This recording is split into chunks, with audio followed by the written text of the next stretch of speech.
بسم اللہ الرحمن الرحیم۔ رمضان آ رہا ہے، اللہ کا مہمان آ رہا ہے۔ میں کہتا ہوں رمضان آنے سے پہلے گھر سے 5 چیزیں باہر نکال دو، گھر سے یہ 5 چیزیں باہر نکال دو، ورنہ یاد رکھنا اگر نہیں نکالو گے تو اللہ ناراض ہو جائے گا۔ یہ صرف ایک جملہ نہیں، یہ ایک خوفناک اعلان ہے، ایک ایسی تنبیہ ہے جو اگر دل تک نہ پہنچی تو آنے والا رمضان ہمیں سنوارنے کے بجائے ہمیں ہلا کر رکھ دے گا۔ آج کا یہ بیان آپ کو چونکانے کے لیے ہے، آپ کو جگانے کے لیے ہے، اندر انقلاب پیدا کرنے کے لیے ہے، کیونکہ اللہ کا فرمان ہے، اللہ کا اعلان ہے۔ اللہ قرآن کے اندر فرماتا ہے، اللہ اس قوم کی حالت نہیں بدلتا جو قوم اپنی حالت خود بدلنے کی کوشش ہی نہ کرے۔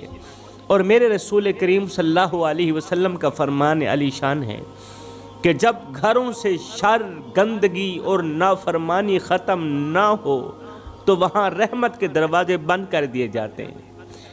میرے محترم بھائیوں، ذرا رک کر سوچو، کیا ہم واقعی اس رمضان کے لیے تیار ہیں یا صرف دن گن رہے ہیں؟ کیونکہ رمضان صرف روزوں کا نام نہیں، یہ دلوں کی صفائی کا نام بھی ہے، گھروں کی درستگی اور نیتوں کی اصلاح کا نام بھی ہے۔ اگر رمضان آنے سے پہلے ہی ہمارے گھروں میں ایسی چیزیں موجود رہیں جو اللہ کو ناراض کرتی ہیں تو پھر یہ مہینہ رحمت کے بجائے ہمیں سخت پیغام دینے آتا ہے۔ میرے محترم بھائیوں، ایک لمحے کے لیے اپنے دل سے پوچھو کہ کیا ہم واقعی اس رمضان کے استقبال کے قابل ہیں یا صرف روایت نبھا رہے ہیں؟ کیونکہ رمضان کا آنا صرف کیلنڈر کا بدلنا نہیں ہوتا، بلکہ یہ اللہ کی طرف سے ایک سخت امتحان بھی ہوتا ہے، ایک موقع بھی ہوتا ہے اور ایک وارننگ بھی ہوتی ہے۔ قرآن ہمیں بار بار یاد دلاتا ہے کہ وہی لوگ کامیاب ہوتے ہیں جو اپنے ظاہر کے ساتھ اپنے باطن کو بھی پاک کرتے ہیں، وہی لوگ کامیاب ہوتے ہیں۔ اور میرے رسول کریم صلی اللہ علیہ وسلم نے واضح فرمایا کہ جس گھر میں غفلت، نافرمانی اور بے پرواہی بسی رہے وہاں فرشتے داخل نہیں ہوتے، رحمت کے فرشتے داخل نہیں ہوتے۔ میرے محترم بھائیوں، اگر ہم نے رمضان سے پہلے اپنے گھروں کو درست نہ کیا، اپنے ماحول کو صاف نہ کیا اور اپنی زندگی سے وہ چیزیں نہ نکالیں، اپنے گھروں سے وہ چیزیں نہ نکالیں جو اللہ کو ناراض کرتی ہیں، تو پھر ڈر ہے کہ یہی رمضان ہمارے لیے سوال بن جائے، یہی رمضان پھر ہمارے لیے حساب بن جائے، کیونکہ اللہ کی رحمت اسی پر اترتی ہے جو خود کو رحمت کے قابل بناتا بھی ہے۔ اللہ کی رحمت اسی پر اترتی ہے جو خود کو اللہ کی رحمت کے قابل بناتا ہے، تیاری کرتا ہے۔ اور یہ بات جتنی خاموش ہے اتنی ہی خطرناک ہے۔ قرآن ہمیں حضرت سیدنا ایوب علیہ السلام کی زندگی کے بارے میں بتاتا ہے، وہ نبی جن پر ایسی تکلیفیں آئیں کہ سن کر دل کانپ جاتا ہے۔ ایک وقت تھا کہ صحت، مال، اولاد، عزت سب کچھ موجود تھا۔ حضرت ایوب علیہ السلام کی بات کر رہا ہوں۔ لوگ رشک کرتے تھے مگر پھر بھی آزمائش کا دروازہ کھلا، جسم ایسی بیماری میں مبتلا ہوا کہ برسوں تک تکلیف ختم نہ ہوئی، برسوں تک درد ختم نہ ہوا، درد ایسا کہ بدن جواب دے گیا، کمزور سا بدن تھا، طاقت چھین لی گئی، لوگ قریب آ کر دور ہونے لگے، لوگ نفرت کرنے لگے آپ کی بیماری سے، رشتے آہستہ الگ ہو گئے، مال ختم ہو گیا، اولاد دنیا سے رخصت ہو گئی، گھر ویران ہو گیا۔ کس کا؟ حضرت ایوب علیہ السلام کا گھر ویران ہو گیا۔ مگر حیرت کی بات یہ تھی کہ حضرت ایوب علیہ السلام کے لبوں سے کبھی شکوہ نہیں نکلا تھا، کبھی شکوہ نہیں نکلا، دل میں کبھی اللہ سے بدگمانی پیدا نہیں ہوئی۔ وہ تکلیف میں بھی یہی کہتے رہے کہ میرا رب جانتا ہے، میرا رب دیکھ رہا ہے، میں کس حالت میں ہوں میرا رب جانتا ہے، میرا رب مجھے دیکھ رہا ہے۔ برسوں کی بیماری، تنہائی، غربت اور لوگوں کی بے رخی کے باوجود بھی انہوں نے صبر کا دامن نہیں چھوڑا۔ برسوں کی بیماری کے باوجود بھی، غربت کے باوجود بھی، ایک وقت تھا، مال تھا، دولت تھی، سب کچھ تھا، مگر آج غربت اور بیماری کے سوا کچھ بھی نہیں ہے۔ ان تمام چیزوں کے باوجود بھی اللہ کے نبی حضرت ایوب علیہ السلام نے صبر کا دامن نہیں چھوڑا، یہاں تک کہ ایک دن اللہ نے ایوب علیہ السلام کی صدا سن ہی لی۔ اللہ نے ایوب کی دعا قبول کی، بیماری ختم ہو گئی۔ جب دعا قبول ہو گئی، جب صدا قبول ہو گئی تو بیماری ختم ہو گئی، ایک بار پھر سے صحت لوٹ آئی، نعمتیں دوبارہ عطا کر دی گئی، مال دوبارہ عطا کر دیا گیا، اور اللہ نے انہیں ایسا اجر دیا، ایسا اجر دیا کہ صبر خود ان کے نام سے پہچانا جانے لگا۔ ایک دن کسی نے حضرت سیدنا ایوب علیہ السلام سے پوچھا، اے ایوب ایک بات تو بتا، وہ بیماری والے دن اچھے تھے یا آج کے صحت والے دن اچھے ہیں؟ وہ بیماری والے دن اچھے تھے یا آج کے صحت والے دن اچھے ہیں؟ تو یہ سن کر حضرت ایوب علیہ السلام رونے لگے، رو کر جواب دیا، میرے بھائی اگر سچ پوچھتے ہو نا تو وہ بیماری والے دن اچھے تھے، وہ بیماری والے دن اچھے تھے، کیونکہ پورا دن تکلیف میں گزرتا تھا میرا، پورا دن درد میں گزرتا تھا میرا، جسم درد سے چور رہتا تھا، پورا دن پوری رات درد میں گزرتا تھا، لیکن رات کے دوسرے پہر جب درد حد سے بڑھ جاتا تھا اور میرے اندر سے ایک آہ نکلتی تھی، ادھر سے آہ نکلتی تھی، ادھر سے میرا رب کہتا تھا، ایوب بتا تیرا کیا حال ہے، ایوب تیرا کیا حال ہے۔ یہ والا جو جملہ تھا، اللہ کی یہ جو آواز آتی تھی نا، یہ میرے زخموں پر مرہم بن جاتی تھی۔ اس آواز میں رب کی مجھے قربت محسوس ہوتی تھی، رب کا پیار محسوس ہوتا تھا، اس آواز میں تسلی بھی ہوتی تھی اور محبت بھی ہوتی تھی۔ مگر آج جب اللہ نے مجھے صحت دے دی ہے، جسم کو طاقت لوٹا دی ہے، ایک بار پھر سے آرام نصیب کیا ہے، آج دولت تو ہے، مال تو ہے، صحت تو ہے، مگر وہ جملے سننے کے لیے میرا دل آج بھی ترس رہا ہے جب غیب سے آواز آتی تھی، غیب سے آواز آتی تھی، میرا ایوب تیرا کیا حال ہے۔ آج میں صحت مند بھی ہوں، اللہ کا شکر ہے، آج میں صحت مند بھی ہوں، اللہ کا شکر ہے، مگر وہ پکار سننے کو نہیں ملتی کہ میرے ایوب بتا تیرا کیا حال ہے۔ کیونکہ بعض اوقات تکلیف میں اللہ کی قربت آرام کے سکون سے کہیں زیادہ میٹھی ہوتی ہے۔ ایوب علیہ السلام کا یہ مختصر واقعہ ہمیں بتاتا ہے کہ اللہ کی طرف سے آنے والی تکلیف ذلت نہیں بلکہ امتحان ہوتی ہے، مگر افسوس آج کے لوگ معمولی پریشانی میں اللہ سے شکوہ کرنے لگتے ہیں، تھوڑی سی تنگی آئے تو زبان پر ناشکری آ جاتی ہے، گھروں میں صبر کے بجائے چیخ، برداشت کے بجائے غصہ اور اصلاح کے بجائے الزام نے جگہ بنا لی۔ اگر ہم واقعی اپنی زندگیوں کو درست کرنا چاہتے ہیں تو ہمیں حضرت ایوب علیہ السلام کی زندگی سے یہ سیکھنا ہوگا کہ تکلیف آئے تو رب سے ٹوٹیں، آزمائش بڑھے تو صبر نہ چھوڑیں، کیونکہ اللہ آخر کار اسی بندے کو بلند کرتا ہے جو حالات میں نہیں بلکہ اللہ پر یقین رکھتا ہے، برے حالات میں بھی اللہ پر یقین رکھتا ہے۔ حضرت ایوب علیہ السلام کی زندگی کے ساتھ ساتھ قرآن ہمیں حضرت یوسف علیہ السلام کی زندگی کا باب بھی دکھاتا ہے، ایک ایسا باب جس میں صبر بھی ہے اور دھوکہ بھی ہے، آزمائش بھی ہے اور اللہ کی خفیہ تدبیر بھی ہے۔ حضرت یوسف علیہ السلام بچپن سے ہی آزمائشوں میں ڈالے گئے تھے۔ یوسف علیہ السلام کے بھائیوں نے یوسف کے ساتھ دھوکہ کیا تھا، وہ بھائی جو ایک ہی گھر کی چھت کے نیچے رہتے تھے، ایک ہی جگہ پر کھاتے رہے، ایک ہی جگہ پر پیتے رہے، ایک ہی جگہ پر پلے بڑھے، ایک ہی جگہ پر پرورش پائی، ان بھائیوں نے محبت کے بہانے ایک دن حضرت یوسف علیہ السلام کو اپنے ساتھ لے گئے اور پھر یوسف جیسے معصوم بھائی کو بے رحمی اور بڑی ہی بے دردی سے کنویں میں دھکا دے دیا۔ یوسف جیسے معصوم بھائی کو بھائیوں نے کنویں میں دھکا دے دیا، کنویں میں دھکیل دیا۔ فرشتوں نے عرض کیا، اللہ کیا بھائی ایسے بھی ہوتے ہیں؟ کیا بھائی بھائی کے ساتھ ایسا بھی کر سکتا ہے؟ اللہ نے فرمایا ہاں، مگر میرا یوسف اکیلا نہیں ہے، کنویں میں جانے والا یوسف اکیلا نہیں ہے، اندھیرے میں رہنے والا یوسف اکیلا نہیں ہے، میں اس کے ساتھ ہوں۔ بھائی چھوڑ گئے تو کیا ہوا، بھائیوں نے دھوکہ کیا تو کیا ہوا، یوسف کا رب تو یوسف کے ساتھ ہے نا۔ اور جو تم دھکا سمجھ رہے ہو نا، وہ دھکا نہیں، وہ دھوکہ نہیں، بلکہ وہ میرے فیصلے کی پہلی سیڑھی ہے۔ خیر، بھائیوں نے حضرت یوسف علیہ السلام کو بچپن میں ہی کنویں کے حوالے کر دیا۔ کنویں کے اندر گہرا اندھیرا تھا، چاروں طرف خاموشی تھی، تنہائی تھی۔ ایک طرف تنہائی، اوپر سے اپنوں کی بے بسی، اپنوں کا ارمان۔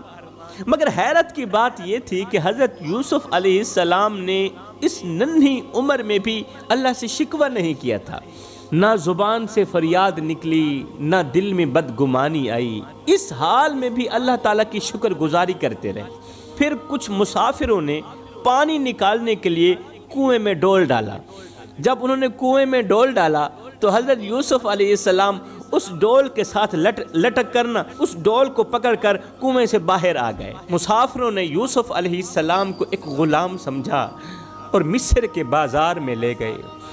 آج نبی کے بیٹے کی بازار میں بولی لگ رہی تھی، آج نبی کے بیٹے کی بازار میں بولی لگ رہی تھی، قیمت لگ رہی تھی۔ بولی لگانے والے کہہ رہے تھے سستا ہے لے لو، کام کا ہے لے لو۔ یوسف علیہ السلام کی آنکھیں جھکی ہوئی تھیں، وہ اپنی لگائی گئی بولی سن رہے تھے اور دل ہی دل میں کہہ رہے تھے کہ یا اللہ، اگر تو اس حال میں راضی ہے تو پھر تیرا یوسف بھی تیری رضا پر راضی ہے۔ باہر سے یوسف علیہ السلام کی بولی لگ رہی تھی، اندر سے یوسف علیہ السلام سوچ رہے تھے کہ میرا باپ مجھے ڈھونڈ رہا ہوگا، میرا باپ مجھے ڈھونڈ رہا ہوگا۔ وہ تو جب تک مجھے دیکھتا نہیں تھا اس کا دل چین نہیں پاتا تھا، آج میرا باپ دروازے پر بیٹھا میرا انتظار کر رہا ہوگا۔ اسے نہیں پتا ہوگا کہ اس کے شہزادے کی مصر کے بازار میں بولی لگ رہی ہے۔ یوسف علیہ السلام سوچ رہے تھے کہ کاش میرے باپ کو کوئی جا کر اتنا کہہ دے کہ تیرا بیٹا ابھی زندہ ہے، پریشان نہ ہونا ابا۔ جا کر کوئی اتنا کہہ دے کہ پہلے میں کنویں میں تھا، اب میں بازار میں ہوں، لیکن ابھی بھی میرا رب میرے ساتھ ہے، میرے رب نے مجھے اکیلا نہیں چھوڑا۔ باہر بولی لگ رہی تھی، اندر سے جناب یوسف علیہ السلام کے دل نے چاہا کہ چیخ کر ان نادانوں کو کہہ دوں، بتا دوں کہ میں یوسف ہوں، یعقوب کا بیٹا ہوں، مگر پھر بھی رب کی رضا بھول نہیں پا رہی تھی۔ یوسف علیہ السلام نے دل ہی دل میں بس اتنا کہا کہ اے میرے رب، تو میرے باپ کے دل کو ویسے تھام لینا جیسے تو نے مجھے کنویں کے اندھیرے میں تھام لیا ہے۔ یوسف علیہ السلام صبر پہ صبر کرتے رہے۔ بھائیوں نے دکھ دیا، آپ نے صبر کیا، بھائیوں نے دھوکہ کیا، آپ نے صبر کیا، غلاموں کی طرح بازار میں بیچے گئے، آپ نے صبر کیا۔ پھر وقت نے قید خانے میں ڈال دیا یوسف کو، قید خانوں کی سلاخوں کے پیچھے بھی آپ نے صبر کیا۔ برسوں گزر گئے، آپ نے صبر کیا، اور پھر ایک دن اللہ نے صبر کا فیصلہ سنا ہی دیا۔ وہی یوسف جو کل تک کنویں میں تھا، آج مصر کے تخت کا بادشاہ بنا بیٹھا تھا، اور مصر کے تخت پر بٹھا کر اللہ نے دکھا دیا کہ صبر کرنے والا نیچے نہیں بیٹھتا، صبر کرنے والا تخت پر بیٹھتا ہے۔ یہ مختصر سا واقعہ سنانے کا مقصد یہ تھا کہ یوسف کا رب بھی وہی تھا جو میرا اور آپ کا رب ہے۔ جو رب یوسف کو کنویں کے اندھیرے سے نکال سکتا ہے، وہ ہمیں ہماری زندگی کے اندھیروں سے کیوں نہیں نکال سکتا؟ جو رب یوسف کو غلامی سے اٹھا کر تخت پر بٹھا سکتا ہے، وہ ہمیں عزت، سکون اور کامیابی کیوں نہیں دے سکتا؟ بے شک وہ سب کچھ کر سکتا ہے، طاقت میں کوئی کمی نہیں، خزانے میں کوئی کمی نہیں۔ کمی اگر ہے تو ہمارے ایمان میں ہے، کمی اگر ہے تو ہمارے صبر میں ہے، ہمارے یقین میں ہے۔ آج کے لوگ چاہتے ہیں کہ کنواں بھی نہ ہو اور تخت بھی مل جائے، آزمائش بھی نہ آئے اور اجر بھی پورا مل جائے۔ ذرا سی تکلیف آئے تو شکوہ زبان پر آ جاتا ہے، تھوڑی سی دیر ہو جائے تو اللہ سے بدگمانی شروع ہو جاتی ہے۔ ہم یوسف جیسی بادشاہت تو چاہتے ہیں، مگر یوسف جیسا صبر نہیں چاہتے۔ یہی وجہ ہے کہ زبان پر ایمان لانے کے باوجود بھی دل گھبرایا ہوا ہے۔ اگر آج ہم واقعی بدلنا چاہتے ہیں تو ہمیں یہ ماننا ہوگا کہ جو محنت اور صبر کرتا ہے اللہ تعالیٰ اس کی جزا ضرور دیتا ہے، اجر ضرور دیتا ہے۔ جو اللہ تعالیٰ کے احکامات کی پیروی کرتا ہے اللہ تعالیٰ اس کا اجر ضرور دیتا ہے۔ میرے محترم بھائیوں، اب چلتے ہیں اپنے مختصر سے سبق کی طرف۔ میں کہتا ہوں کہ رمضان آنے سے پہلے اپنے گھر سے یہ 5 چیزیں نکال دو، ورنہ یاد رکھنا اللہ کی رحمت تمہارے لیے زحمت بن سکتی ہے، کیونکہ رمضان صرف روزوں کا نام نہیں، یہ دلوں کی صفائی کا نام بھی ہے، گھروں کی اصلاح کا نام بھی ہے، اور نیتوں کی درستگی کا نام بھی ہے۔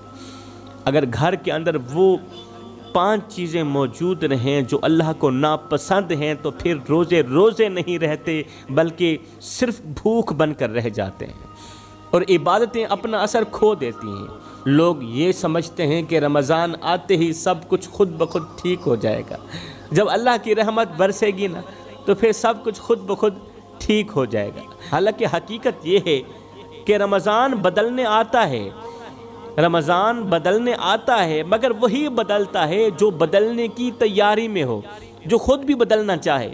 اگر ہم نے رمضان سے پہلے اپنے گھروں کا محاسبہ نہ کیا، اپنے ماحول کو درست نہ کیا، اور ان چیزوں کو نہ نکالا جو اللہ کی ناراضگی کا سبب بنتے ہیں، تو ڈر ہے کہ وہ مہینہ جو رحمت بن کر آتا ہے ہمارے لیے بوجھ نہ بن جائے، کیونکہ اللہ کی رحمت وہاں اترتی ہے جہاں دل جھکے ہوں۔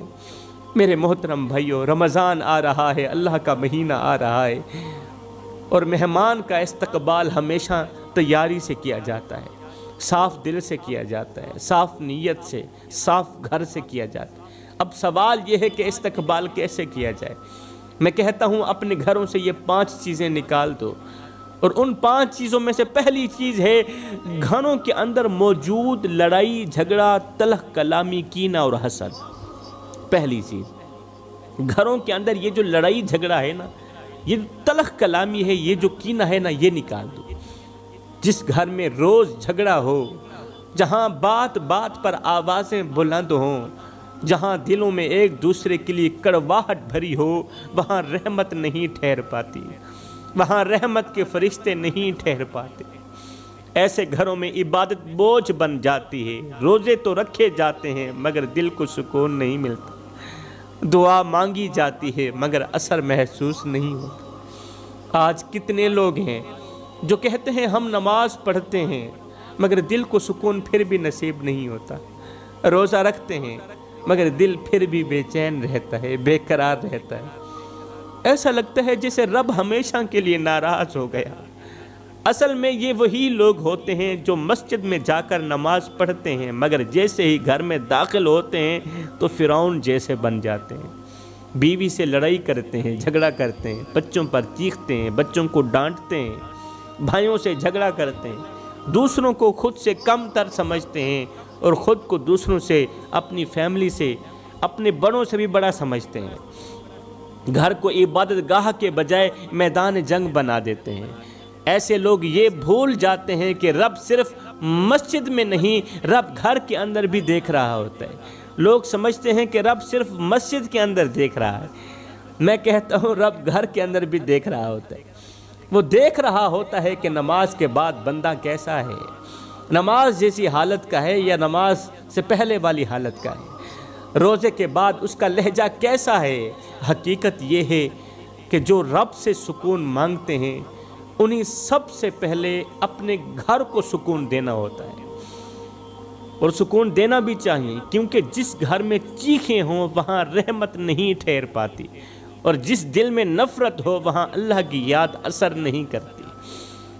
یہ تو ہو گئی پہلی چیز کہ رمضان آنے سے پہلے، روزہ رکھنے سے پہلے، سب سے پہلے ہمیں اپنے گھروں کی لڑائی جھگڑا ختم کرنا ہے، گھر سے باہر نکالنا ہے۔ اور دوسری چیز جو گھر سے نکالنی ہے وہ ہے دلوں میں چھپی ہوئی نفرت، اور دوسری چیز جو ہم نے اپنے گھر سے نکالنی ہے وہ ہے دلوں میں چھپی ہوئی نفرت، ضد اور معافی نہ دینے کی عادت۔ یہ چیزیں ہم نے نکالنی ہے، کیونکہ جس دل میں کینہ ہوتا ہے وہاں دعا رک جاتی ہے، اور جس گھر میں ضد ہوتی ہے وہاں رحمت نہیں ٹھہر پاتی۔ تیسری چیز جو ہم نے نکالنی ہے وہ ہے گھروں کے اندر گناہوں کی عادتیں۔ چاہے وہ زبان کے گناہ ہوں، موبائل کے ذریعے آنے والی نافرمانیاں ہوں، یا وہ کام جو تنہائی میں کیے جاتے ہوں اور اللہ کو ناراض کرتے ہیں، کیونکہ جس گھر میں گناہ معمول بن جاتے ہیں وہاں عبادت اپنا اثر کھو دیتی ہیں۔ چوتھی چیز جو ہم نے نکالنی ہے وہ ہے ناشکری اور ہر وقت شکایت کرتے رہنا، ہر وقت حالات کا رونا روتے رہنا، رزق کا شکوہ کرتے رہنا، رشتوں کی شکایت کرتے رہنا، کیونکہ ناشکری نعمتوں کو روک دیتی ہے اور شکر رحمت کو کھینچ کر لاتا ہے۔ اور پانچویں چیز جو سب سے زیادہ خطرناک ہے جو ہم نے گھر سے نکالنی ہے وہ ہے گھروں سے اللہ کا ذکر ختم ہو جانا، ذکر کا ختم ہو جانا۔ یہ والی جو عادت ہے یہ ہم نے نکالنی ہے، یہ والا جو گناہ ہے یہ ہم نے نکالنا ہے۔ نماز کا بس نام رہ جانا، قرآن کا بند ہو جانا، یہ ہم نے نکالنا ہے، کیونکہ جس گھر میں اللہ کا ذکر نہیں ہوتا وہ گھر زندہ نظر آتا ہے مگر حقیقت میں مردہ ہوتا ہے۔